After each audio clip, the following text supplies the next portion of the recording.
केवट में भगवान को नदी के उस पार ले गए हैं। जैसे ही भगवान ने देखा क्या प्रदान करें केवट को उतराई के रूप में, तो मैया सीता ने अपनी मुद्रिका उतार कर राघव जी के हाथ में दी है। दे दीजिए। भगवान ने जैसे ही देने लगे केवट में हाथ जोड़ लिए। महाराज आप मेरे घाट पर आए तो मैंने आपको पार उतार दिया। जैसे एक धोबी से धुलवाई नहीं लेता, एक पंडित से दक्षिणा नहीं लेता, एक वैद्य दूसरे वैद्य से दवा की औषधि के पैसे नहीं लेता, ऐसे ही हम हैं। तुम हमारे घाट पर आए हो, हमने तुम्हें पार उतारा है। जब तुम्हारे घाट पर मैं आऊंगा तो तू मुझे इस भवसागर से पार उतार देना। महाराज केवट और भगवान का ये प्रसंग बहुत सुंदर है। अब तो महाराज राघव जी प्रयागराज में जाते हैं, भरद्वाज मुनि से आगे की रास्ता प्रशस्त करते हैं। फिर वन में जाके वाल्मीकि मुनि से मिलकर पंचवटी पर भगवान निवास करते हैं। बोले अवध बिहारी सरकार की जय। जय जय सीताराम।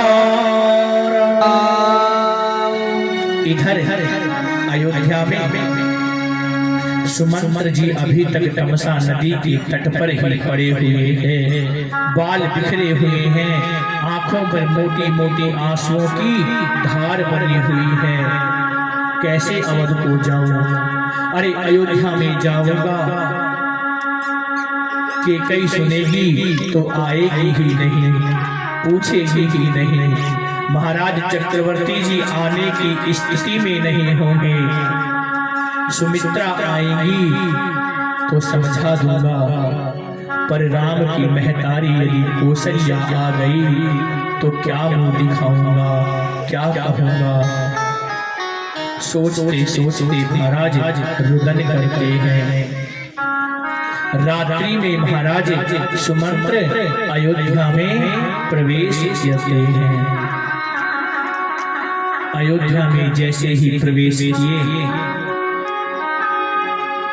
महाराज सबसे पहले कौशल्या रानी के महल में जाते हैं। जैसे ही कौशल्या के महल में गए तो वहां पर जमीन पर पड़े हुए थे महाराज चक्रवर्ती राजा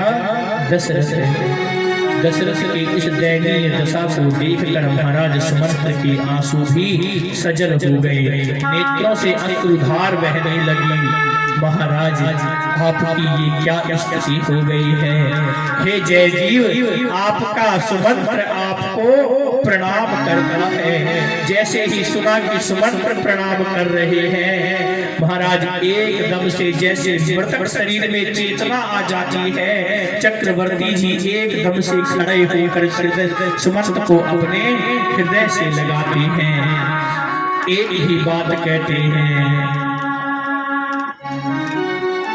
कुशल राम कहो सखा सनेही, कुशल कहो सखा सनेही, और कहर रघुनाथ लखन वैदेही। दौड़कर अपने गले से लगाकर महाराज दशरथ सुमंत्र से कहते हैं, सुमंत्र मेरा राम कैसा है? मेरा राम कुशल है ना? अरे वो जनक की नंदनी वो जानकी वैदेही कैसी है? और मेरा राम आया या नहीं आया? महाराज दशरथ जी जब जवान को लेने के लिए गए थे सुमंत्र जी, तो दशरथ जी ने सुमंत्र से कहा था कि मेरे राम को लेकर आना।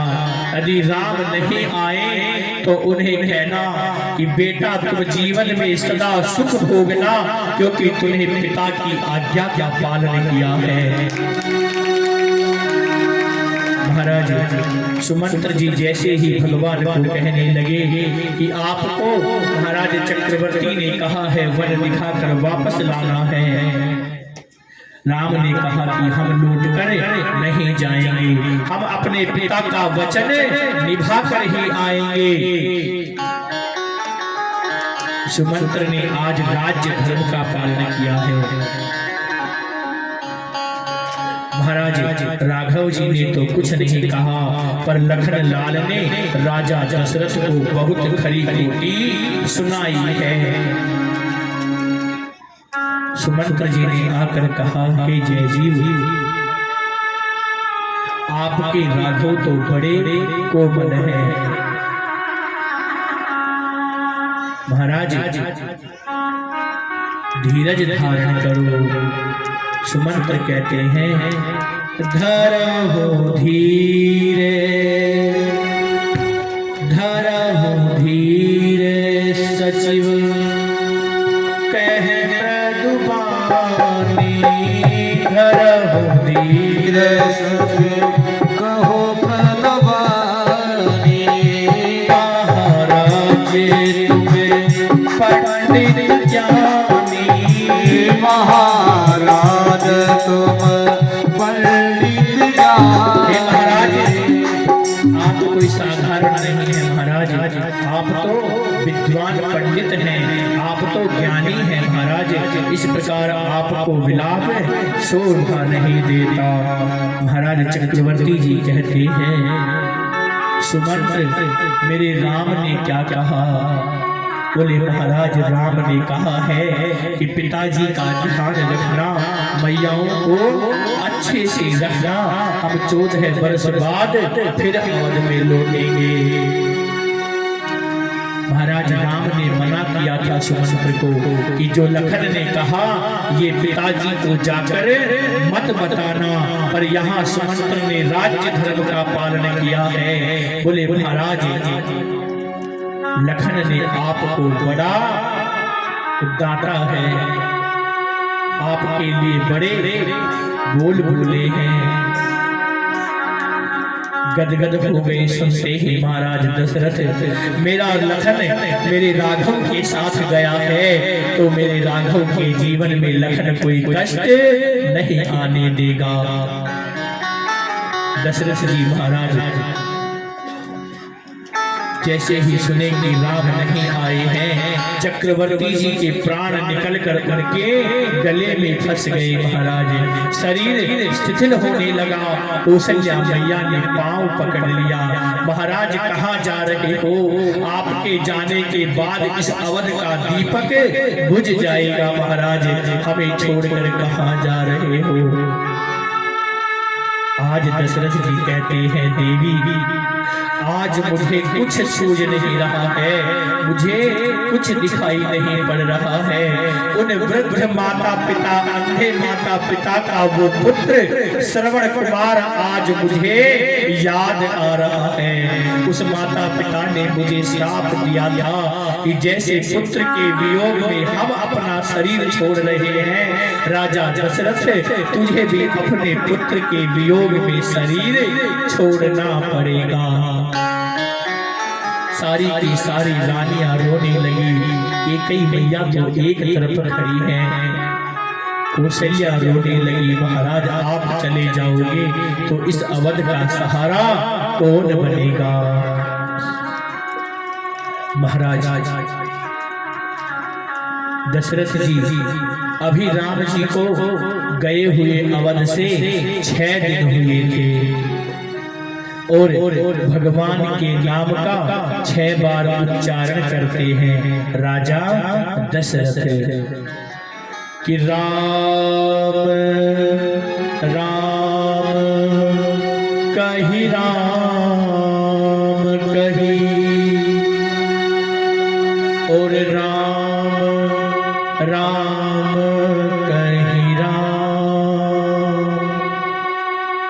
और तन पर धर रघुवर बिरह राहु गए सुरधाम।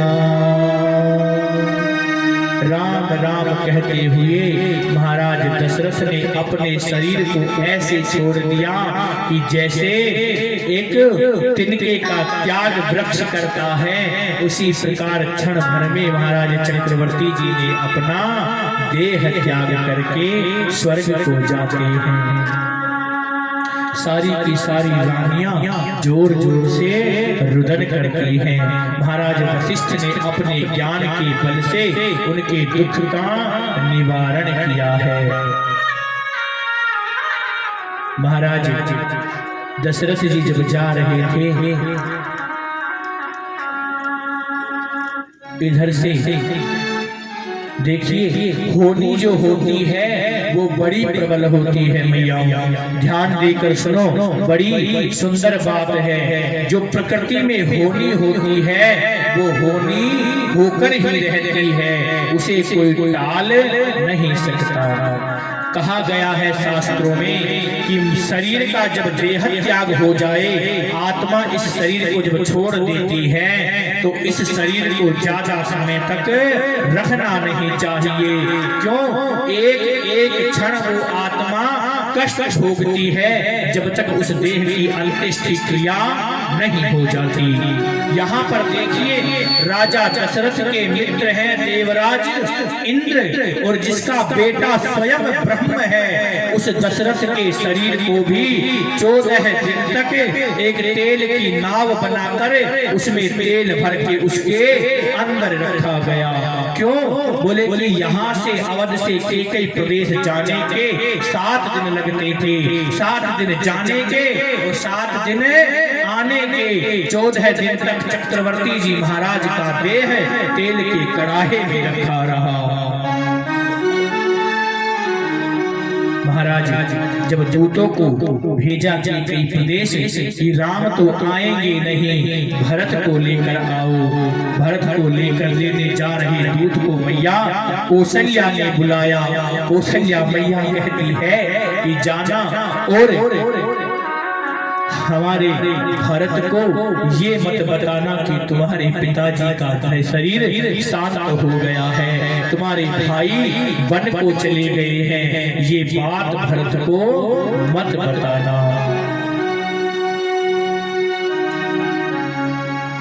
महाराज कौशल्या मैया कहती हैं कि हे गुरुदेव वशिष्ठ महाराज, राजा दशरथ भरत को कहा करते थे कि ये हमारे कुल का दीपक है, ये मेरे रघुवंश का दीपक है, और राम को कहते थे ये मेरे रघुवंश की मणि है। महाराज मणि को भुजने का भय नहीं रहता, दीपक को भुजने का भय रहता है। महाराज चक्रवर्ती जी शरीर छोड़ दिए, राम जी वन चले गए, इस विरह में कहीं मेरा भरत जैसा दीपक बुझ न जाए, इसलिए उसे बताना नहीं। इधर रात में भरत जी को स्वप्न दिखाई पड़ा कि मेरी अयोध्या में शांति नहीं है। सुबह उठकर भगवान भूत भावन भोलेनाथ की पूजा की, मेरी अयोध्या में सुख शांति रखना। जैसे ही पूजा करके उठे भरत जी, सो ही महाराज अयोध्या से भेजे हुए दूत वहां पहुंच जाते हैं। दूतों ने कहा गुरुदेव ने आपको बुलाया है। जिस स्थिति में महाराज भरत थे, उसी स्थिति में महाराज भरत उठकर अपने घोड़े पे सवार होकर अयोध्या के लिए निकल पड़ते हैं। 7 दिन तक बिना विश्राम के लगातार महाराज चलते चलते भरत जी महाराज अवधपुरी में पहुंचे हैं। अवधपुरी के जो समस्त वासी थे, उन्होंने मन में विचार किया, कोई भरत की तरफ देख भी नहीं रहा है, कोई भरत को देखना भी नहीं चाह रहा है। इसकी मां ने भगवान को वन दिया है, जरूर इसकी भी उसमें सहमति होगी। एक कहते हैं भैया यदि भरत के ऊपर तुम यदि आक्षेप करोगे तो तुम्हारे जीवन के जितने पुण्य हैं सब नष्ट हो जाएंगे। अरे भरत तो भगवान का अंग है, भरत तो भगवान के हृदय की धड़कन है। महाराज भरत जी ने सोचा कि सबसे पहले कहाँ जाऊं, तो मन में विचार आया अपनी मैया कैकेयी के महल में जाते हैं। लोगों ने देखा, देखो हमने कहा था ना कि इसकी भी इसमें सहमति होगी, अपनी मैया के पास सबसे पहले गया है। पर भरत जी अपनी मैया के पास सर्वप्रथम क्यों जाते हैं? बोले कि मैया राम से बहुत प्रेम करती थी और राम जी भी मैया कैकेयी से बहुत प्रेम करते थे। तो अधिक समय भगवान राघव जी मैया कैकेयी के पास रहा करते थे। जहाँ राम रहते वहीं लक्ष्मण रहते थे। दोनों बेटों को देखकर तीनों मैयाएं भी वहीं आ जाती थी और महाराज सबको देखकर चक्रवर्ती जी महाराज भी वहीं आ जाते थे। सबका दर्शन एक साथ हो जाएगा ये सोचकर सबसे पहले कैकेयी के महल में गए। कैकेयी के महल में जाकर देखा कैकेयी मैया ने सुंदर थाली बनाकर आरती की लेके आए हैं। देखिए जब जब जब जब हट पर आ जाते हैं, जब हम अपने अहंकार में आ जाते हैं, अपने अपने क्रोध में आ जाते हैं, तो सच असत का विवेचन करना हमारी बुद्धि बंद कर देती है कि क्या सत्य है और क्या असत्य है। यहाँ पर चक्रवर्ती जी की अभी तक देह मृत शरीर अपने घर में ही रखा हुआ है, फिर भी मैया कैकेयी भरत के लिए थाल लेकर आई है। महाराज जैसे ही आरती उतारी भरत जी महाराज को अपशकुन सा दिखाई पड़ रहा है। भरत जी रोते रोते मैया को बोलते हैं, मैया आज मैं जैसे अवध में प्रवेश कर रहा था, सारे के सारे अवधवासी मुझे हीन दृष्टि से देख रहे थे। मैया इसका क्या कारण है? सब माता पिता कहाँ हैं? कोई मुझे दिखाई क्यों नहीं पड़ रहा? भरत जी कहते हैं, कह कहूँ तात कहाँ सब माता, कह कहूँ तात कहाँ सब माता, कह कहूँ तात कहाँ सब माता, कहूँ तात कहाँ सब माता, कहाँ सिया राम लखन प्रिय भ्राता, कहाँ सिया राम लखन प्रिय भ्राता, कहाँ सिया राम लखन प्रिय भ्राता, कहाँ सिया राम लखन प्रिय भ्राता, कह कहूँ तात कहाँ सब माता, कह कहूँ तात कहाँ सब माता, कहाँ सिया राम लखन प्रिय भ्राता, कहाँ सिया राम लखन प्रिय भ्राता, कहाँ सिया राम लखन प्रिय भ्राता, कहाँ सिया राम लखन प्रिय भ्राता।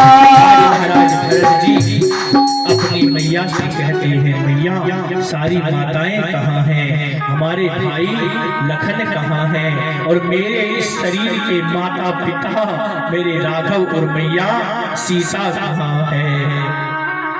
भरत जी से मैया कहती है, भरत तुझे पता नहीं बेटा, तेरी अनुपस्थिति में अवध में बड़ा अनर्थ होने वाला था।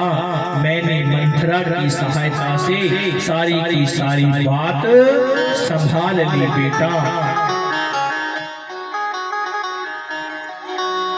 मैया क्या क्या भगवान से जब भरत से मैया कैकई ने कहा मैंने सारी बात संभाल ली, तो कैकई कहती हैं, अरे भरत कहते हैं मैया ऐसी कौन सी बात संभाल ली तूने, पहले हमें बता तो दे।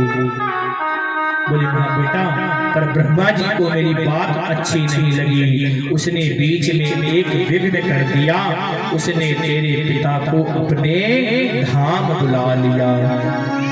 जैसे ही सुना कि हमारे पिताजी भगवत धाम को चले गए, तो जमीन पर गिरकर महाराज भरत कहने लगे, तात बाल में सकल सवारी, तात बाल में सकल सवारी, भय मंथरा सहाय बिचारी, भय मंथरा सहाय बिचारी, चला